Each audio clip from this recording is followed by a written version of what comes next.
Здравейте, приятели на Healthy Hive Gaming!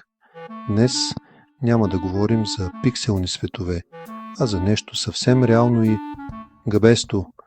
Гъбите не са просто храна, те крият изумителни тайни. Ще ви разкрием 10 невероятни факта за гъбите, които със сигурност ще ви изненадат.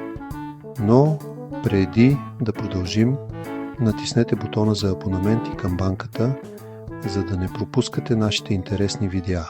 Гъбите не са растения, те принадлежат към отделна биологична група. Гъби.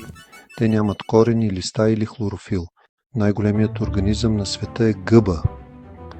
Армиларията, известна още като медена гъба, заема площ от над 8,9 квадратни километра в Орегон, САЩ и е на възраст на 2400 години. Гъбите говорят. Чрез микроскопични мрежи, наречени микориза, те обменят информация с дърветата и другите растения в гората. Светещите гъби съществуват. Някои видове, като Panellus stypticus, светят в тъмното благодарение на биолуминесценция.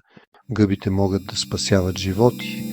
Пеницилинът, първият антибиотик, е изолиран от плесенна гъба.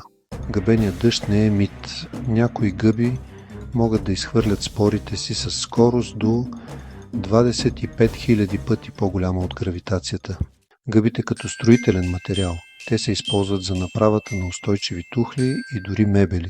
Гъбите са изключително богати на витамин D. Само 100 грама гъби, изложени на слънце, могат да покрият дневната нужда от този витамин. Мухоморките са опасни, но красиви. Червените мухоморки са едни от най-разпознаваемите гъби, но и едни от най-отровните. Внимавайте с тях. Гъбите могат да разлагат пластмаса. Видове като Pestalothiopsis microspora могат да разграждат полиуретан, превръщайки го в органична материя.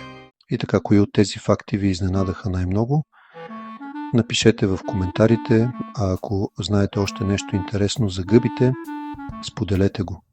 Не забравяйте да ударите бутона за абонамент и да включите камбанката, защото ви очакват още интересни теми.